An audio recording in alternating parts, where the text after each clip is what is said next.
السلام علیکم ناظرین، میں محمد اسلم حسین سیاست کی عالمی خبروں میں آپ سب کا استقبال کرتا ہوں۔ پیش ہے دنیا بھر سے آج کی کچھ اہم خبریں۔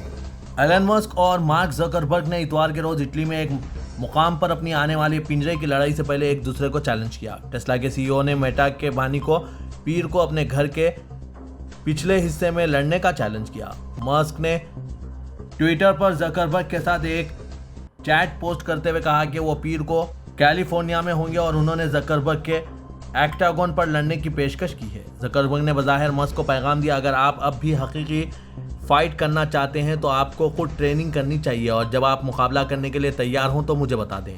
زکربرگ نے کہا کہ میں کسی ایسی چیز کو پھیلاتا رہنا نہیں چاہتا جو کبھی نہیں ہوگا، اس لیے آپ کو فیصلہ کرنا چاہیے کہ آپ یہ کام جلد ہی کریں گے یا ہمیں آگے بڑھنا چاہیے۔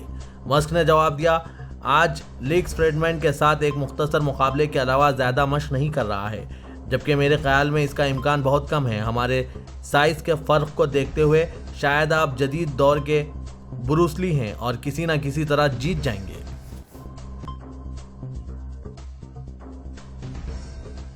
آسٹریلیا نے اسرائیل کے فلسطین پر غاصبانہ قبضے پر آواز بلند کر دی اور اسے سرکاری سطح پر فلسطین پر ایک قابض ملک قرار دے دیا ہے۔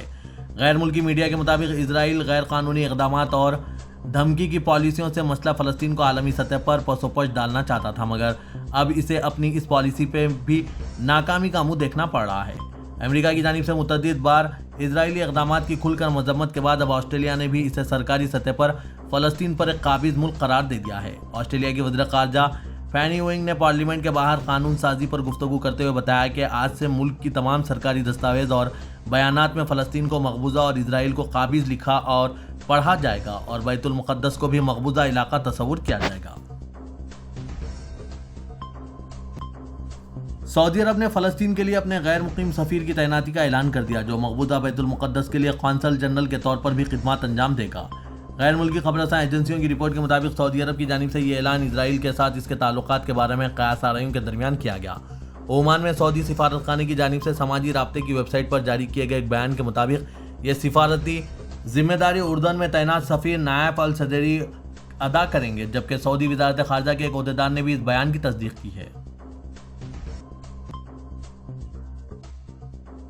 سعودی عرب مکہ مکرمہ میں شاہ سلمان بن عبدالعزیز کی سرپرستی میں آج اتوار 13 اگست کو انٹرنیشنل اسلامی کانفرنس کا آغاز ہو گیا، جو 2 روز جاری رہے گی۔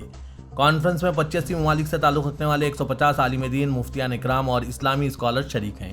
سرکاری خبر رساں ایجنسی ایس پی اے کے مطابق وزیر اسلامی امور شیخ ڈاکٹر عبداللطیف آل شیخ نے کانفرنس کے شرکاء کا خیر مقدم کرتے ہوئے کہا کہ یہ کانفرنس مشاورت کے عظیم تصور کی آئینہ دار ہے۔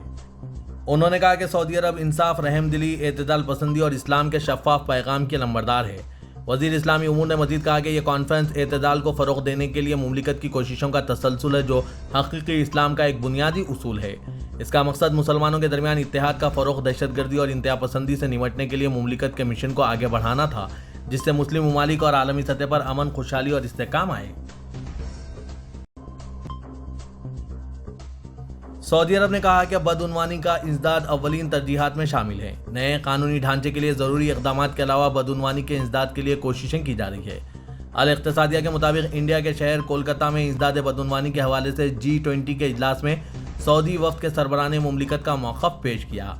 سعودی anti corruption and control authority کے سربراہ مازن بن ابراہیم القموس نے کہا کہ G20 میں شامل ممالک بین الاقوامی بحرانوں سے نمٹنے کے لیے ایک دوسرے سے تعاون کر رہے ہیں۔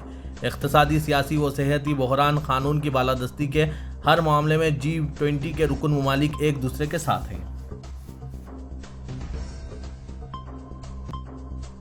کنگ سلمان کلب کپ کے فائنل میچ میں سعودی کلب النصر نے رونالڈو کی قیادت میں الہلال کو شکست دیتے ہوئے عرب کلب چیمپئنز کپ کا ٹائٹل اپنے نام کر لیا ہے۔ خبر رساں ادارے ریوٹرز کے مطابق فٹ بال اسٹار رونالڈو کے نصر کلب نے سعودی ٹیم الہلال کو 2-1 سے شکست دے دی ہے۔ النصر کلب پہلی مرتبہ عرب کلب چیمپئنز کپ کا ٹائٹل اپنے نام کرنے میں کامیاب ہوا ہے۔